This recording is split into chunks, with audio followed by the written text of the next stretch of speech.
funny enough hata binadamu wanasaidiana kuzaa sometimes. Okay. Yeah. So there's a several techniques and devices that we use, but this is the one that comes off akili yangu ni inaitwa Kiwi Cup. Kiwi Cup I think is a brand name, so don't sue me please. So it's a small thing, circle. I think it's about that size. And then it has a handle connected to it. So when a mother is having difficulty pushing a baby out, when I say difficulty, it's labor inakuanga process. So there's first stage of labor and then the second stage of labor. Second stage is what is the famous delivery, when you're actually pushing the baby out. That is called second stage of delivery, or second stage of labor. So during that process, mama anafai kwa akipush na contractions za uterus. So as the uterus is contracting, the mother is pushing. So anasaidiananga. The uterus knows what it's doing, and the mother they're supposed to work together to push the baby out. Birthing will happen naturally, even if without even any assistance, because it's supposed to happen. That's why kuna wanyama wangapi wanaishi Masai Mara nani anasaidia kusa. It's either you give birth and everything goes well, or something happens and then you die. That's the reality of delivery. Okay. So when you are assisting a mother to deliver, you can use that. It's called a Kiwi Cup, amongst other things that we can assist in giving birth. But here specifically a kusaidia. So you attach the cup onto the head. Preferably the presenting part of what we see first is the head, because usually by the time we notice kuna shida, mtoto bado anakuanga huko ndani. So we need to know that first of all we see that it's the head. We attach the cup. There's a way we suction the cup onto the head, and then we apply traction. When we say apply traction, si tunavuta, tunashikilia kwenye yako. So once the mother pushes, si tunaenda na yeye. Akiacha kupush tunaacha. We are holding the baby. As the baby is progressing, holding the progress. For example, this is now I think going to cut across everyone. If you've ever had constipation, you know exactly that feeling.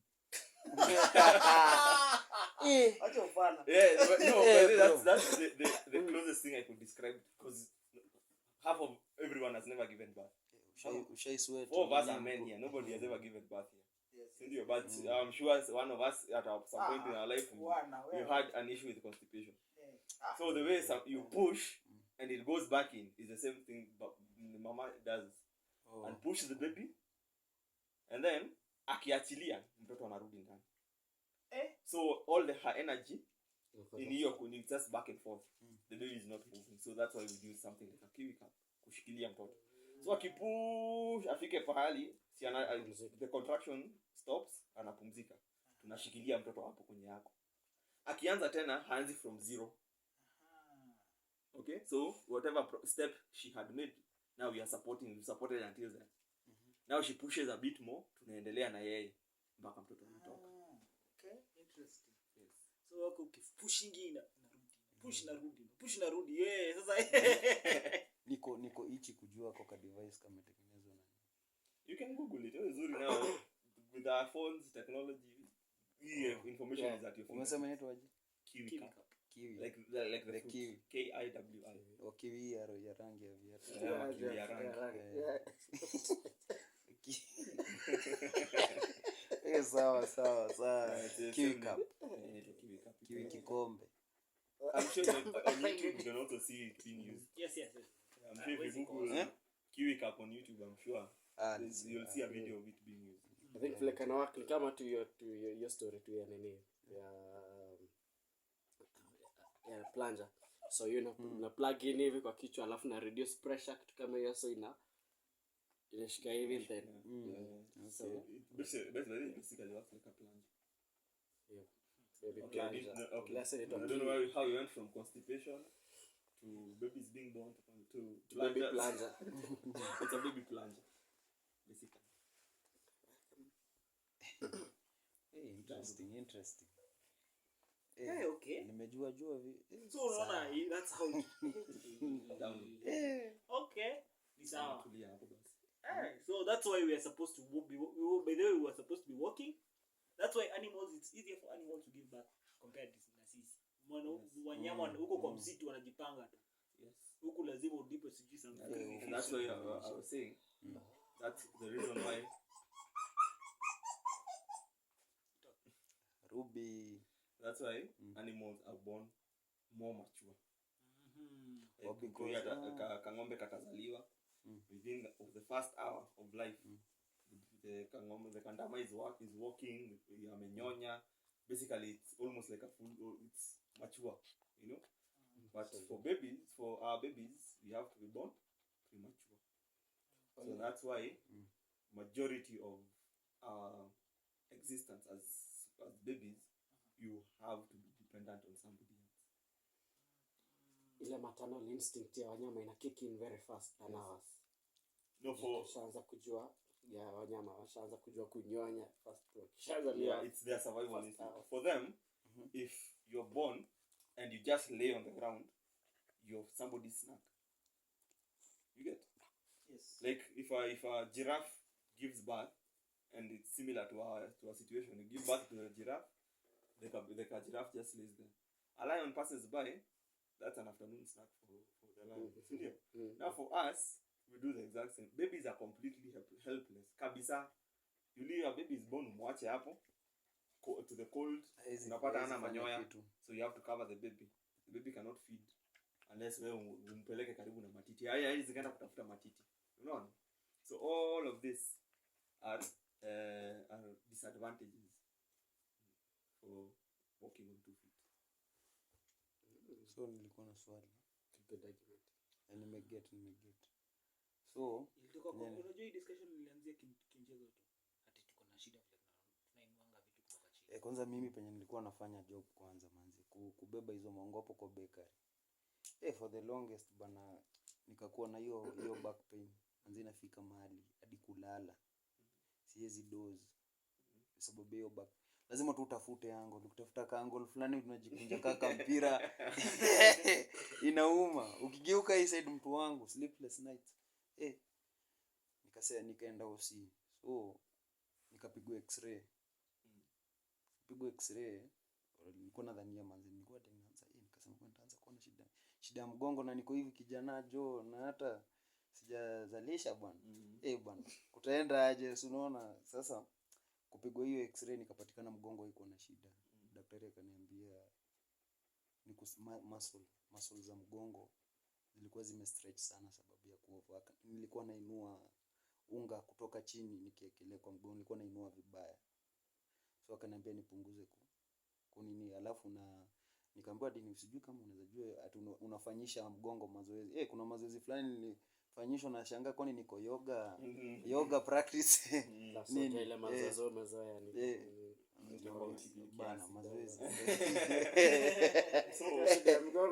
So ni core strengthening exercise. Hiyo ya kufanya mgongo ikuwe flexible. Si mgongo peke yake. You don't lift with your back. You never actually you're never supposed to lift with your back ever. Your back was not meant to lift things. The same way, this is a personal thing. Elephants were not meant for people to ride elephants on their backs. Okay. Yeah, even horses. There was nothing that was designed for another animal to come on top of it. Lakini si monkeys hubo hivyo na watoto wake. No, like specifically you jumping on top of a horse to ride it from point A to point B. The animal's back was not meant for that. It's just that horses are crazy. Same as elephants. I digress. Point was, you're not supposed to lift with your back. Your back is not as strong as you think it is. Okay. So you're supposed to strengthen your entire core. Your core, there are muscles, deep muscles that you don't use quote unquote on a regular basis. But if you want to know how to use your core, stand up, lift one leg, and try and balance. That's one of the simplest exercises you can do to strengthen your core. Because every time you're going to tip down, like you're tipping towards falling down, you're going to correct yourself. Yes. That correction, so you're on one foot. Where does that correction come from? The brain. No, you're using muscles inside that you normally don't use. Those core muscles. Nilikuwa nainua vibaya basi. So you're usually shown a lot of techniques to strengthen your core. if you ever hit the gym, I'm sure you've heard of things like that. You can look up those exercises kama sit-ups, vitu kama hizo. Question really quick hapo manze, naonaga zile wasevuruta magari na pelvic bone navuta trailer kama marapta manze watu wanakuwa wanatukoroga navuta hadi ndege buda. And that's why watu unaonanga usually unaona kuna belt ingine ngoja belt ingine that belt is to support because their core they're going to use majority. Obviously that you will see they have huge biceps, very powerful legs. But hapa the here we are so very soft hapa kwa matumbo. So that's why you need the belt to support you. Because those are very heavy weights. And if you don't do that, you can imagine pulling a car or a plane kama trailer. That's extremely heavy, strenuous work on your part. And you need to support your core muscles. Okay. And another thing that happens when you lift with your back, your spine are basically donuts. I think that's the simplest way I could describe the backbone. Backbone is just one bone on top of the other, like this. Obviously they are designed on how they can connect to each other. They have ligaments connecting them, all of these, but the spinal cord inapitia katikati. That's when I eat donuts. It's like donuts on a ring, on a pole or something. So in between, bone and bone do not mix well. If you have bone on bone action, you have arthritis. Yes. There are no two bones that actually touch. If two bones rub on one another for long enough, they fuse. Because of arthritis, it will eat away at the bone. It will cause a lot of inflammation. You will not be able to use that, whatever, maybe if it's your knee, you keep it in a certain position, and sooner or later, those bones are going to fuse.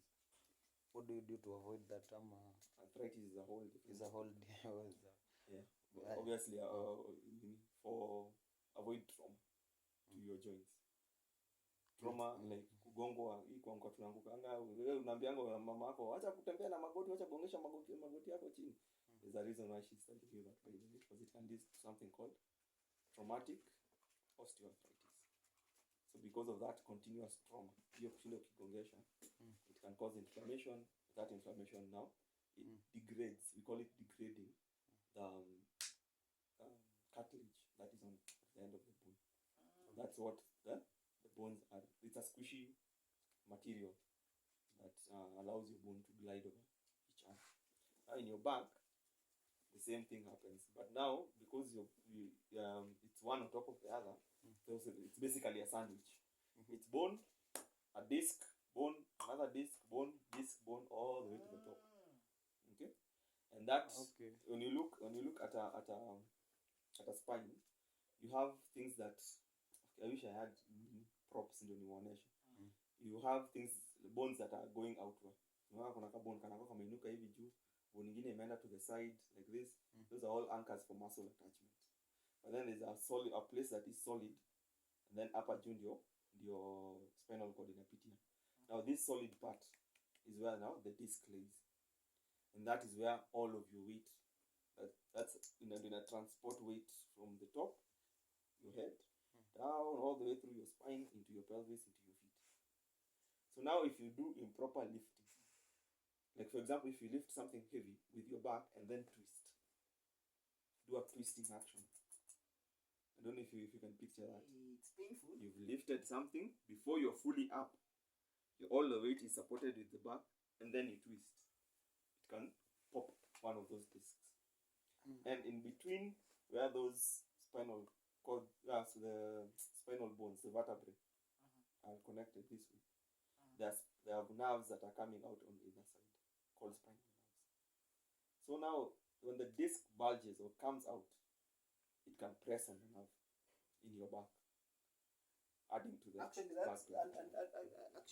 happened. That's what happened to my mom. Now I understand it, because for the longest time alikuwa amezoea, unajua mama na vibeti, she amezoea maisha yake yote, anaweka everything kwa kibeti yake anabeba.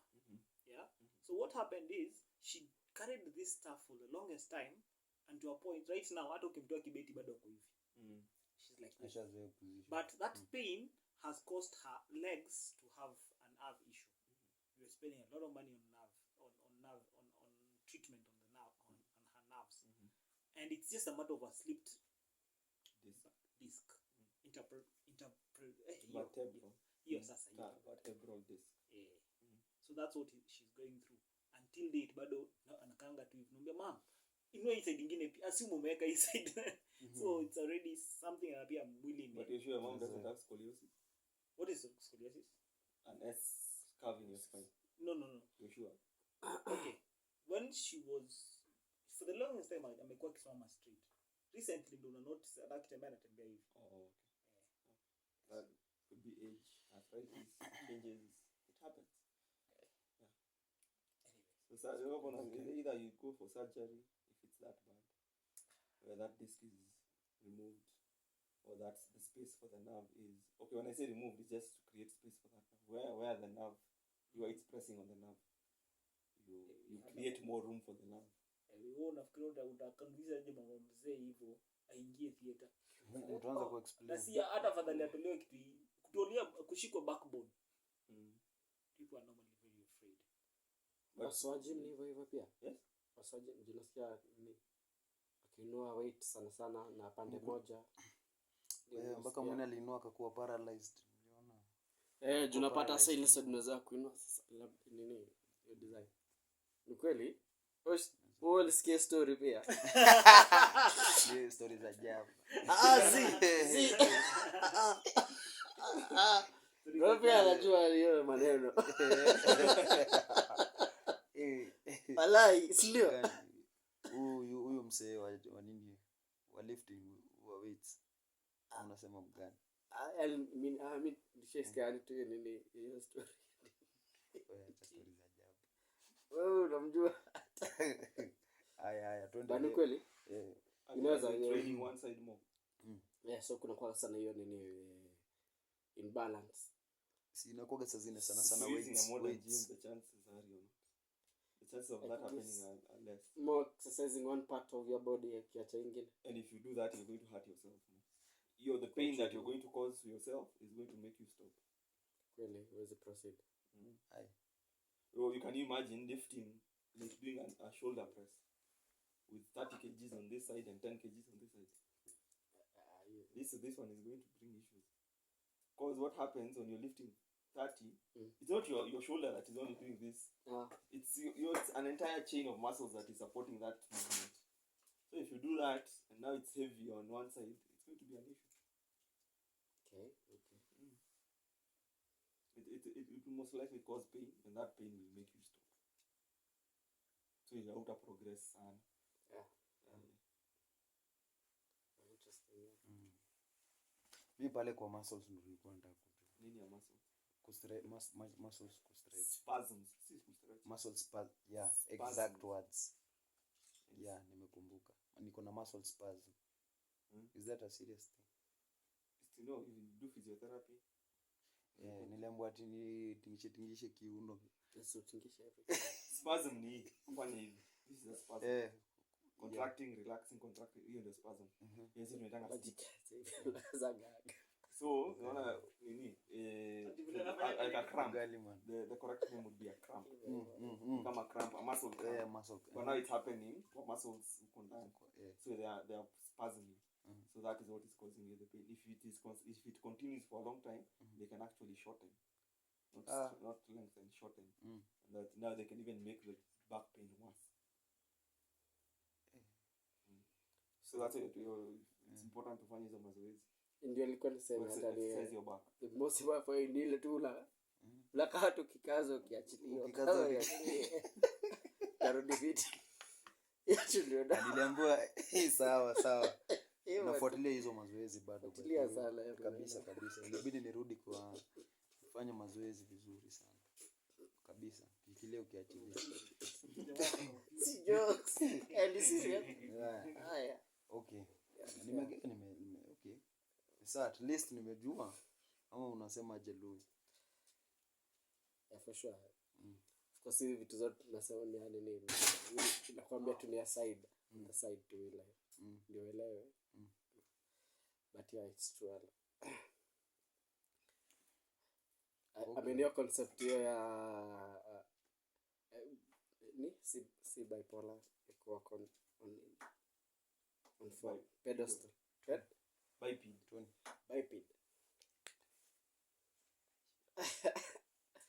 It'll make a lot of sense, Joe. I mean, so okay, put it sasa hiyo design vile explain because of the nature of bringing life. Basi tuko fragile. Animals that have it easier. And basically ni your pelvic bone. Ndio joy iko implied, iko bent. Yetu ndio iko straight. Bado unaweza sema bado mademo kuna wale wako na haga big pelvic. Unasema ni ka ball bana. Kuna hips big ama haga. Hiyo pelvic bone yake ana support system. Bone kama ni boot. Wala kuna boot. Language tunaangalia tunasema boot. Kama bunda. Ama bunda. Ama bands.